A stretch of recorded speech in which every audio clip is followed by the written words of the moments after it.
Breaking news చూస్తున్నాం. ఇదే అంశానికి సంబంధించి పెద్ద ఎత్తున ఇప్పుడు ఆందోళన కలిగిస్తోంది. ఇజ్రాయెల్లో మిసైల్స్ వర్షం పెద్ద ఎత్తున అక్కడి టెల్ అవీవ్ ప్రాంతాన్ని మొత్తం అట్టుడికిచ్చేస్తోంది. హోలన్, బీర్షెబా, రమత్ గాన్ ఈ ప్రాంతాలు మొత్తం కూడా ఇప్పుడు ఉక్కిరిబిక్కిరవుతున్నాయి.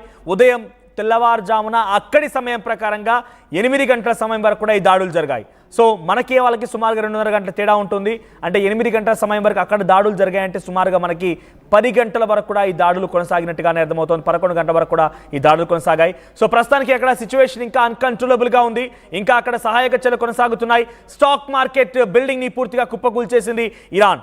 ఎస్, మరిన్ని అప్డేట్స్తో మా ప్రతినిధి మధు సిద్ధంగా ఉన్నారు. మధు, సో ప్రజెంట్ ఇజ్రాయెల్ పైన ఇరాన్ వర్షపు చినుకుల్లాగా క్షణానికోటి రిప్పపాటుకోటి బాలిస్టిక్ మిసైన్లు, ఫతే మిసైళ్లతో దాడులు చేస్తోంది.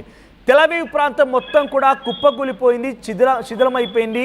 అక్కడ ఆ శిథిలాల కింద కొన్ని వందలాది మంది ప్రాణాలు ఉండే అవకాశం ఉన్నట్టుగా అంచనా వేస్తున్నారు. అప్డేట్స్ ఏంటి? ఏ రకంగా బెంజమిన్ నెతన్యాహు రియాక్ట్ అయ్యే అవకాశం ఉంది?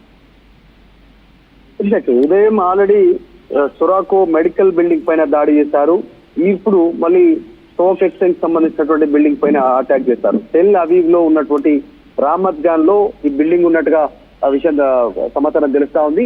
సో దాడుల తీవ్రత పెంచే ప్రయత్నం చేస్తా ఉంది ఇరాన్. ఇరాన్ లో ఉన్నటువంటి అనేక ఎయిర్ బేస్ లను, తర్వాత అణు రియాక్టర్ లో ఉన్నటువంటి ప్లేసెస్ ని, సైంటిస్టులని పెద్ద ఎత్తున టార్గెట్ చేసింది ఈ ఇజ్రాయెల్. కాబట్టి దానికి ప్రతి దాడి ఇరాన్ చేస్తూ పోతా ఉంది. ఎట్టి పరిస్థితుల్లో కూడా ప్రతి దాడి ఉంటుందని ముందే ప్రకటన చేసింది. దాంట్లో భాగంగానే దాడులు చేస్తున్నట్టుగా చాలా స్పష్టంగా కనిపిస్తా ఉంది. ఉదయం నుంచి బాలిస్టిక్ మిసైల్స్ తో అటాక్ చేస్తూ పోతా ఉంది. అంటే ప్రజలున్నా, సాధారణ ప్రజలున్నా, ఆసుపత్రిలో ఉన్నప్పటికీ కూడా ఎక్కడున్నా కూడా అటాక్ టార్గెట్ చేసినటువంటి ప్లేసెస్ ని స్పష్టంగా కొలాప్స్ చేస్తూ ముందుకు పోతా ఉంది. అన్నిటికంటే ముఖ్యంగా ఇజ్రాయెల్ లో ఉన్నటువంటి ఏదైతే టెక్నాలజీ ఉపయోగించేటువంటి నిఘా సంస్థలు ఏవైతే ఉన్నాయో వాటి టార్గెట్ గా కూడా ఇరాన్ దాడి చేయడానికి సిద్ధమవుతా ఉంది. అఫ్ కోర్స్ ఇజ్రాయెల్ దగ్గర ఐరన్ డ్రోన్స్ ఉన్నాయి. ఆటోమేటిక్ గా బయట నుంచి వచ్చేటువంటి మిజైల్స్ ని పసిగట్టడం, వాటిని గాల్లోనే పేల్చేటువంటి సిస్టమ్ ఉంది. కానీ ఇరాన్ ప్రయోగించినటువంటి కొన్ని బాలిస్టిక్ మిజైల్స్ ఈ ఐరన్ డ్రోన్స్ కి దొరకకుండా, కనీసం అవి ఐడెంటిఫై చేయకుండా ఇజ్రాయెల్ లోకి ఎంట్రీ అయ్యి ఇజ్రాయెల్ లో అటాక్ చేసినటువంటి టార్గెట్ ని కంప్లీట్ చేసినటువంటి పరిస్థితి కనిపిస్తా ఉంది. ఆందోళన ఉంది. నిన్నటి నుంచి ఆల్రెడీ అలర్ట్ జారీ చేస్తా ఉన్నారు, సైరన్లు ఇస్తా ఉన్నారు. ప్రజలు సురక్షిత ప్రాంతాలకు వెళ్ళాలి అనేటువంటి, మీ ప్రాంతంలో అటాక్ జరగబోతుంది అంటూ కూడా ముందే అలర్ట్ జారీ చేస్తా ఉంది ఇజ్రాయెల్. అమెరికాతో సంప్రదింపులు చేస్తా ఉంది ఇజ్రాయెల్. ప్రస్తుతం సంబంధించినటువంటి భద్రతా వ్యవహారాలన్నీ కూడా అమెరికాతో షేర్ చేసుకుంటున్నారు. ఎందుకంటే అమెరికా ఆల్రెడీ మద్దతు తెలుపుతా ఉంది ఇజ్రాయెల్ చేస్తా ఉన్నటువంటి దాడులకు. అయితే ఇరాన్ పైన ఇప్పటికే ఆంక్షలు విధించింది అమెరికా. అక్కడ ఉన్నటువంటి ప్రధానిని లొంగిపోవాలనేటువంటి ఒక ప్రకటన చేసింది. కాబట్టి ప్రస్తుతం దాడి తీవ్రత పెరుగుతుంది, మరింతగా ఈ ఉధృతమయ్యే అవకాశం చాలా స్పష్టంగా కనిపిస్తా ఉంది. ఇరాన్ చేస్తున్న దాడులతో తీవ్ర నష్టం ప్రస్తుతం ఇజ్రాయెల్ ఎదుర్కొంటున్నట్టుగా చాలా స్పష్టంగా కనిపిస్తా ఉంది. Thank you Madhu. సో ప్రస్తుతానికి ఇజ్రాయెల్ పైన ఇరాన్ భీకరంగా దాడులు చేస్తున్న క్రమంలో ఇప్పటికే ఒక హాస్పిటల్ కుప్పకూలిపోయింది. బీర్షెబాలోని సొరకా మెడికల్ సెంటర్ పూర్తిగా కుప్పకూలిపోయింది. ఆ సమయంలో ఆ హాస్పిటల్ సుమారుగా 1600 మంది patients, doctors and hospital staff ఉన్నట్టుగా తెలుస్తోంది. ఇరవై ఒకవైపుగా ఉంటే మరోవైపుగా ఇజ్రాయెల్లోని అక్కడ స్టాక్ మార్కెట్ బిల్డింగ్ పైన కూడా కుప్పకూల్చేసింది. స్టాక్ మార్కెట్ బిల్డింగ్ పూర్తిగా కుప్పకూలిపోయింది. ఇంకా ప్రస్తుతానికి ఈ సమయానికి కొంత సైరన్లు ఆగిపోయినట్టుగా తెలుస్తోంది. కానీ చాలా భీకరమైనటువంటి నష్టం జరిగింది. రాత్రంతా కూడా దాడులు కొనసాగిస్తూనే ఉంది. ఇప్పుడిప్పుడే ఆ దాడుల తాలూకు అంచనా వేస్తున్నారు. బెంజమిన్ నెతన్యాహు కూడా ఒక ట్వీట్ చేశారు. ఎక్స్లో ఆయన ఒక అంశాన్ని పొందుపరిచారు. ఎవరైతే ఇరాన్ ఈ దాడులకు పాల్పడి తమ హాస్పిటల్ని కుప్పకూల్చిందో, ఎక్కడైతే స్టాక్ మార్కెట్ బిల్డింగ్ని కుప్పకూల్చిందో అంతకంతకు అనుభవిస్తారు. మీరు గుర్తుపెట్టుకోండి, ఈరోజు రాత్రికి బిగ్గెస్ట్ థింగ్ జరగబోతోంది. మచ్ బిగ్గర్ దాన్ దట్ అనేటువంటి మాటల్ని డొనాల్డ్ ట్రంప్ మాట్లాడుకొచ్చారు కదా. బహుశా ప్రత్యక్ష యుద్ధంలోకి అమెరికా దిగుతున్నట్టుగా ఉంది. అందుకే బెంజమిన్ నెతన్యాహు ఇజ్రాయెల్ అధ్యక్షుడు చాలా స్ట్రాంగ్గా ఇరాన్కి వార్నింగ్ ఇస్తున్నారు. ఈరోజు రాత్రికి మీ అంతమొందిస్తాం, రాత్రికి అంతకు మించి మీ దగ్గర జరగబోతోంది. ఇప్పటికే అరాక్ అనేటువంటి ఒక వాటర్ హెవీ రియాక్టర్ సంబంధించినటువంటి ఆ ప్రాంతాన్ని, న్యూక్లియర్ రియాక్టర్ ప్రాంతాన్ని మొత్తాన్ని కూడా ప్రస్తుతానికి ఇజ్రాయెల్ తమ దాడులతో ఇరాన్లో పేల్చేసింది. ఇరాన్ని ఏకంగా మిడిల్ సెంచర్ ఇరాన్ వరకు కూడా పరుగులు పెట్టించింది అనేటువంటి మాటని చాలా బాహాటంగా ఇజ్రాయెల్ అధ్యక్షుడు నెతన్యాహు మాట్లాడుతున్నారు. సో ఇప్పటితో ఆగలేం, ఇంకా ఈ దాడులు కొనసాగుతాయి. మా దగ్గర కేవలం ఒక హాస్పిటల్ని, స్టాక్ మార్కెట్ బిల్డింగ్ని కుప్పకూల్చమని ఆనందంతో విర్రవీగిపోతున్నారు కదా. మీ దగ్గర చూడండి, ఈరోజు రాత్రికి ద బిగ్గెస్ట్ థింగ్ జరగబోతోంది, అది సమీపంగానే ఉందనేటువంటి మాటని నేతన్యాహు మాట్లాడుతున్నారు. ఇది ఒకటితో కాదు, ఇంకా చాలా మాటలు మాట్లాడుతున్నారు నేతన్యాహు. ఒకసారి నేతన్యాహు ఏం మాట్లాడిన ఒకసారి ట్వీట్ చూపిస్తాం మీకు నేను. సో ప్రజెంట్ ఒకసారి నేను ట్వీట్ చదివి వినిపిస్తే ప్రయత్నం చేస్తా.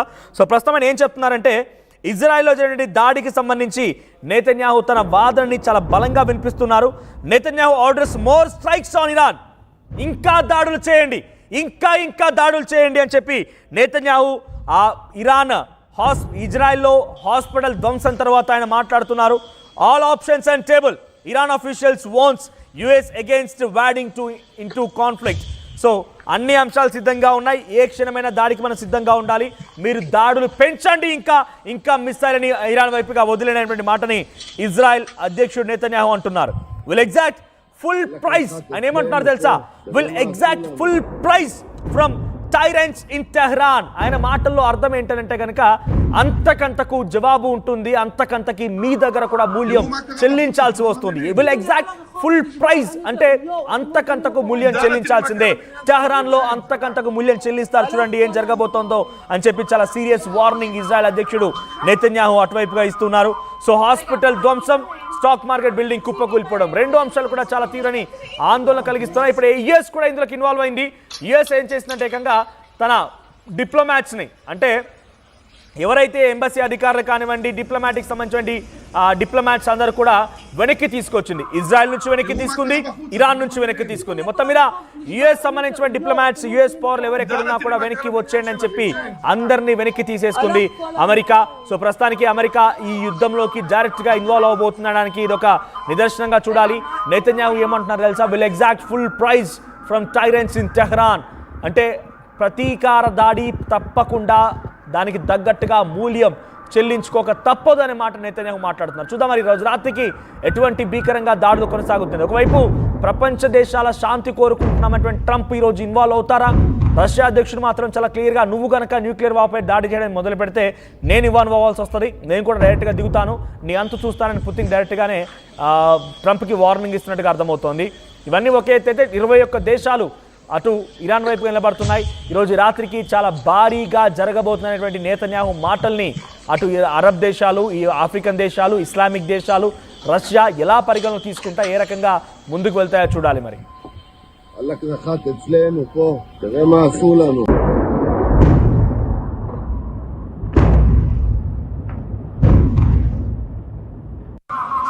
תראו מה קרה בחוץ, אתם לא מאמינים. אימא'לה, כל הרחוב נשבר, אין יותר, יואו, אתם לא מבינים מה קורה. דנה, תראי מה קרה לבניין שלך, צ'יינג', הלך.